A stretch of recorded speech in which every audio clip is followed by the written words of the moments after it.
हाय बच्चों, आज मैं तुम्हें दो मेंढकों की कहानी बताने जा रही हूँ। चलिए शुरू करते हैं। गर्मी का मौसम है। बाहर बहुत गर्मी है। सभी जानवर बहुत प्यासे हैं।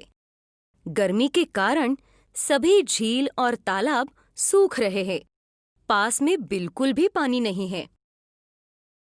दो मेंढक हैं जो एक ही झील में रह रहे हैं। एक बड़ा मेंढक है और एक छोटा मेंढक है।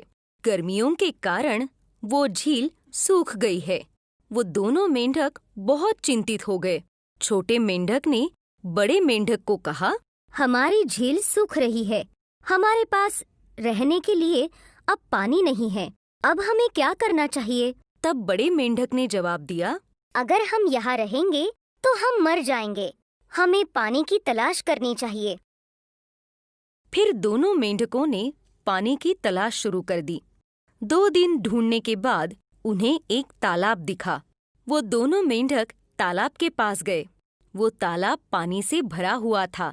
छोटा मेंढक खुश होकर तालाब में कूद गया, पानी पिया और तैरता रहा। तब छोटे मेंढक ने बड़े मेंढक से पूछा, इस तालाब में बहुत पानी है। अब हम यहाँ रह सकते हैं। तब बड़े मेंढक ने उत्तर दिया, हम यहाँ नहीं रह सकते हैं। याद रखें कि ये गर्मी का मौसम है। तालाब का पानी सूख भी सकता है। अगर पानी नीचे चला जाता है तो हम तालाब में नहीं जा सकते हैं। नहीं, मैं इसी तालाब में रहना चाहता हूँ। आप चाहे तो जा सकते हो। बड़े मेंढक ने कहा, देखो, आप छोटे हो। मेरी बात सुनो, नहीं तो तुम्हें मुश्किल होगी। छोटे मेंढक ने कहा, मैं आपकी बात नहीं सुनना चाहता हूँ। मैं अब पानी से बाहर नहीं आऊंगा।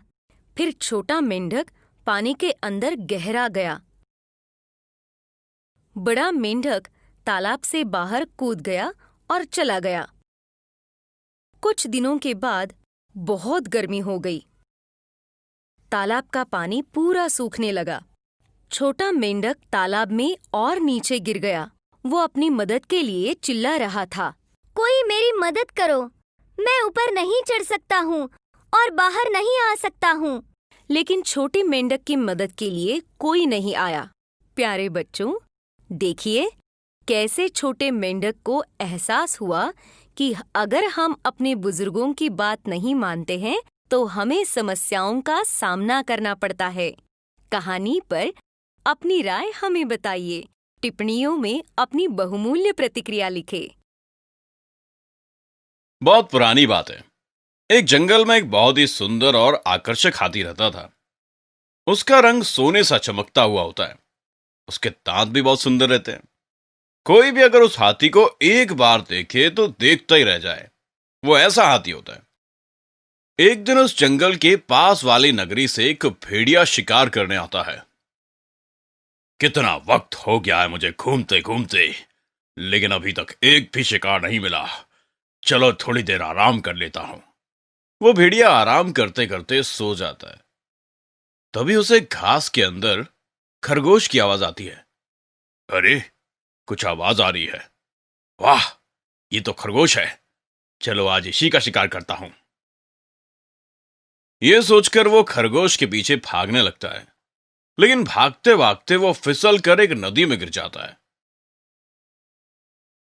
और नदी की तेज धारा में बहने लगता है। बचाओ बचाओ, कोई मुझे बचाओ। अरे कोई सुन रहा है? मैं डूब रहा हूं, मुझे बचाओ। वो भेड़िया चिल्लाता है, लेकिन कोई भी उसे बचाने वाला नहीं होता। तभी एक आकर्षक सोने सा चमकता दिखने वाला हाथी नदी में छलांग लगाता है। सुनो भेड़िए, तुम डरो मत। जल्दी से मेरे दांत को पकड़ लो, मैं तुम्हें किनारे तक पहुंचा दूंगा। लेकिन वो भेड़िया हाथी के सींग पकड़ने के बजाय उसके पैर पकड़ता है। उससे हाथी को तैरने में तकलीफ होती है। अरे सुनो भेड़िए भाई, तुम मेरे सींग पकड़ो। अगर पैर पकड़ोगे तो हम दोनों डूब जाएंगे। लेकिन वो भेड़िया इतना डरा हुआ रहता है कि वो हाथी की बात ही नहीं सुनता और हाथी की पीठ पर आके बैठता है। जैसे तैसे हाथी उस भेड़िए को किनारे पर लाने में सफल होता है। बहुत बहुत धन्यवाद आपका। बताइए आपका ये एहसान मैं कैसे चुकाऊं? आपने मेरी जान बचाई है। कुछ तो बताइए, मैं क्या कर सकता हूं आपके लिए? हे भेड़िए, मेरे लिए कुछ करने की जरूरत नहीं है। तुम बस इतना करो कि मेरे बारे में किसी से कुछ मत कहना। हाँ, आप बाकी हाथियों से अलग हैं, सोने जैसे चमकते हैं। ये तो अद्भुत है। इसीलिए बोल रहा हूं भेड़िए, कृपया करके तुम मेरे बारे में किसी को कुछ मत बताना। सोने सा चमकता हाथी बात भी करता है। अगर ये किसी को पता चला तो जंगल के बाकी जानवर मुझे पकड़ने के लिए आ जाएंगे। ठीक है, मैं तुम्हें वचन देता हूं, इसके बारे में किसी को कभी नहीं बताऊंगा। वो भेड़िया वापस अपने घर के लिए निकल पड़ता है और वो हाथी जंगल में चला जाता है। फिर एक दिन उस जंगल में जंगल का राजा शेर सिंह की रानी को एक सपना आता है। सुनिए राजा जी, मुझे रात को एक सपना आया है। मुझे सपने में दिखा कि एक सोने सा दिखने वाला हाथी है जिसके दांत बहुत ही आकर्षक हैं और उसका रंग सोने सा चमकता है। आप कृपया मुझे वो हाथी ला दीजिए ना। रानी की यह बात सुनकर राजा शेर सिंह भी अचंभित होता है और वो अपने सिपाही लोमड़ियों को बुलाता है। अरे सुनो, वहां कोई है? वहां जरा इधर आओ। जी महाराज, क्या आदेश है? हमारी रानी को एक सोने से दिखने वाले हाथी ने सपने में बहुत सताया है। तुम सब शिकार करने वालों की एक टोली लेकर जंगल में जाओ और उस हाथी को जिंदा पकड़ के लेके आओ। राजा का ये आदेश लेकर सिपाही लोमड़ियां जंगल में जाती हैं और उस हाथी को ढूंढते हैं, लेकिन बहुत कोशिश करने के बाद भी कोई भी सिपाही लोमड़ी उस हाथी को नहीं ढूंढ पाता और सारे निराश होकर राज्य में वापस लौट आते हैं। क्या हुआ सिपाही, हाथी कहाँ है? हमें माफ कर दीजिए महाराज, हमने बहुत कोशिश की लेकिन हमें उस सुनहरे हाथी का कोई पता नहीं चला।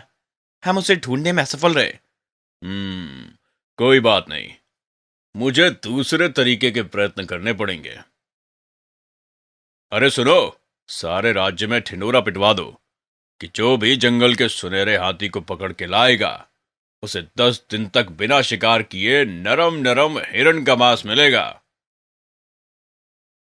दूसरे दिन सारे राज्य में सिपाही लोमड़ी कहते हुए घूमता है कि जो भी सुनहरे हाथी को जंगल में ढूंढ कर देगा उसे 10 दिन तक बिना शिकार किए नरम नरम हिरण का मांस मिलेगा। अरे वाह, 10 दिन तक बिना शिकार किए नरम नरम हिरण का मांस मिलेगा। इतना मांस तो मैंने जिंदगी में क्या सपने में भी नहीं खाया।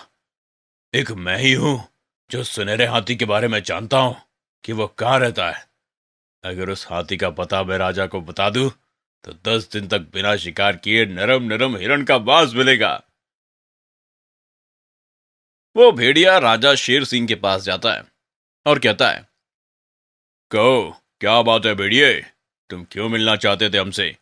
महाराज, मैं आपको सुनहरे हाथी के बारे में बताऊंगा, तो क्या आप मुझे 10 दिन तक बिना शिकार किए नरम नरम हिरण का मांस खाने में देंगे?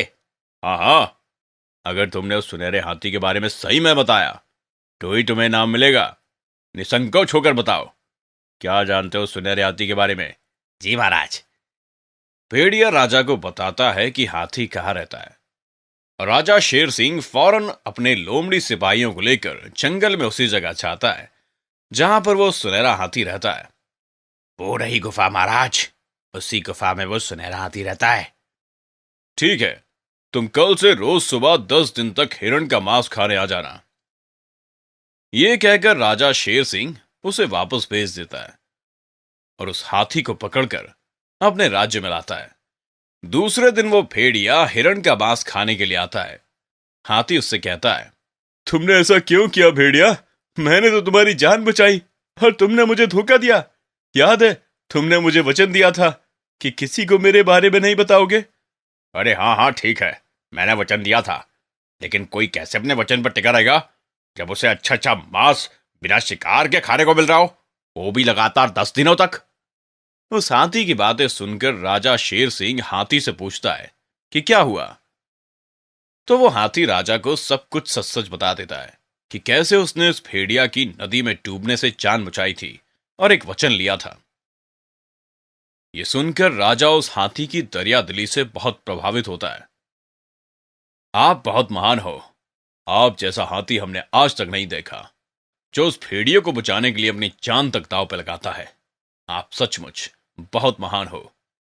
यह कहकर राजा उस भेड़िए को पकड़ने के लिए बोलता है और उसे आजीवन कारावास की सजा सुनाता है और कहता है, जो एक खूंखार जानवर नहीं कर सकता वो आपने किया। जिस भेड़िए की जान आपने बचाई उसी ने आपको फंसाया। इसका मुझे बेहद खेद है कि वो भेड़िया मेरे राज्य का ही है। हमें क्षमा कीजिए। आप कुछ दिन हमारे राज्य में मेहमान बनकर रहिए और हमें आपकी सेवा का मौका दीजिए। यह सुनकर हाथी भी राजा शेर सिंह का कहना मानता है, लेकिन हाथी का हृदय इतना करुणा और प्रेम से भरा होता है कि वो राजा से कहता है, ठीक है महाराज, लेकिन मैं चाहता हूं कि आप उस भेड़िए को छोड़ दीजिए और उसे माफ कर दीजिए। ठीक है, जैसा आप चाहते हैं वैसा ही होगा। राजा शेर सिंह भेड़िए को छोड़ने के लिए कहता है और हाथी कुछ दिन राजा की मेहमान नवाजी लेकर कुछ दिन के बाद जंगल में वापस चला जाता है।